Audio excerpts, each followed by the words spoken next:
Wednesday in the 5th week of Easter. A reading from the Acts of the Apostles. Some who had come down from Judea were instructing the brothers, "Unless you are circumcised according to the Mosaic practice, you cannot be saved."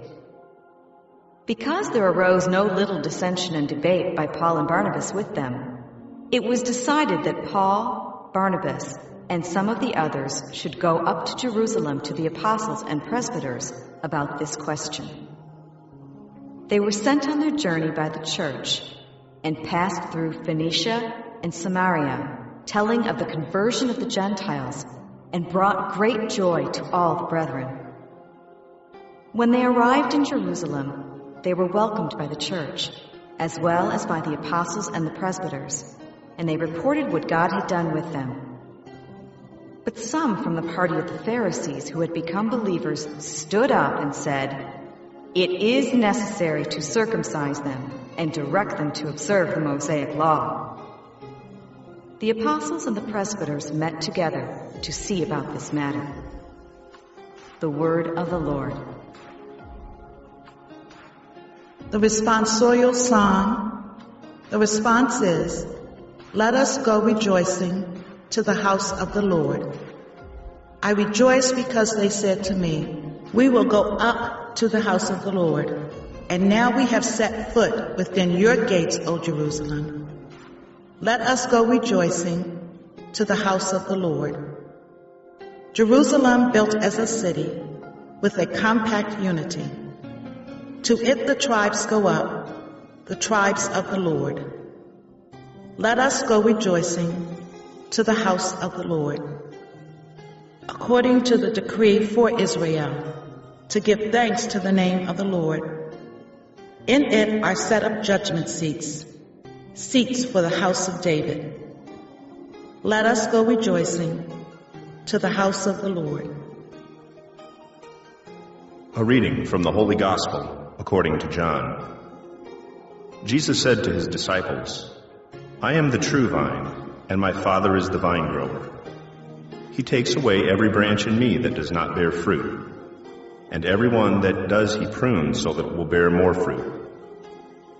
You are already pruned because of the word that I spoke to you. Remain in me as I remain in you. Just as a branch cannot bear fruit on its own unless it remains on the vine, so neither can you unless you remain in me. I am the vine, you are the branches. Whoever remains in me, and I in him, will bear much fruit, because without me you can do nothing. Anyone who does not remain in me will be thrown out like a branch and wither. People will gather them and throw them into a fire, and they will be burned. If you remain in me, and my words remain in you, ask for whatever you want, and it will be done for you. By this is my Father glorified, that you bear much fruit and become my disciples." The Gospel of the Lord. April 27, Wednesday of the 5th week of Eastertide. The first reading comes from Acts of the Apostles, chapter 15, 1-6. We hear that there is a controversy in the early church. The pagans who have converted are being told by some evangelizers that they should be circumcised. In a sense, that's logical because, remember, when pagans are converting, they're embracing Jesus, the Messiah whom Yahweh had sent to Israel to fulfill all the promises he had made through the prophets, through the psalmists, through the law of Israel. Therefore, they're becoming Jews. If a census form went around and they were asked to identify their religion, they wouldn't at first call themselves Christians, they'd call themselves Jews who believe that Jesus is the Messiah. So if they're Jews, shouldn't they be circumcised? Shouldn't they keep the dietary laws? The converted Pharisees believe they should, and there are a number of members of the Jerusalem community who say this. Paul and Barnabas say no. They have been freed in the blood of Christ, therefore they don't have to follow us. And this will lead up to what is called the Council of Jerusalem, a gathering of the early disciples where they decide on a joint strategy to address to these Gentile Christians. Notice a very serious controversy involving the very definition of what it means to be a Christian is resolved not by violence, not by anger, but rather by discussion, by prayer, by discernment. which should be a model for all of us. The Gospel is from John 15, 1-8. This is part of the Last Supper discourse, and it's the allegory of Jesus being the vine, we're the branches.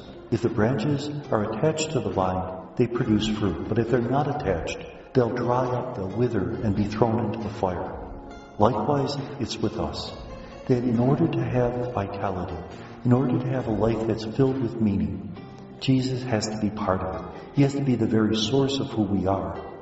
If Jesus is not an active part of our life, then we're living dead. We might as well be zombies, because there's nothing in us that speaks of the fullness of life that Jesus offers. What does it mean that Jesus is part of our life? Certainly it's a question of prayer, but it's also a question of acting as He acted. It's a question of loving as He loved. It's a question of receiving His forgiveness and then offering that forgiveness to others. It's a question of studying, knowing what Jesus taught, and then even more of living, acting like He did, to the poor, to those who are broken, to those who most need our love. And may God bless us.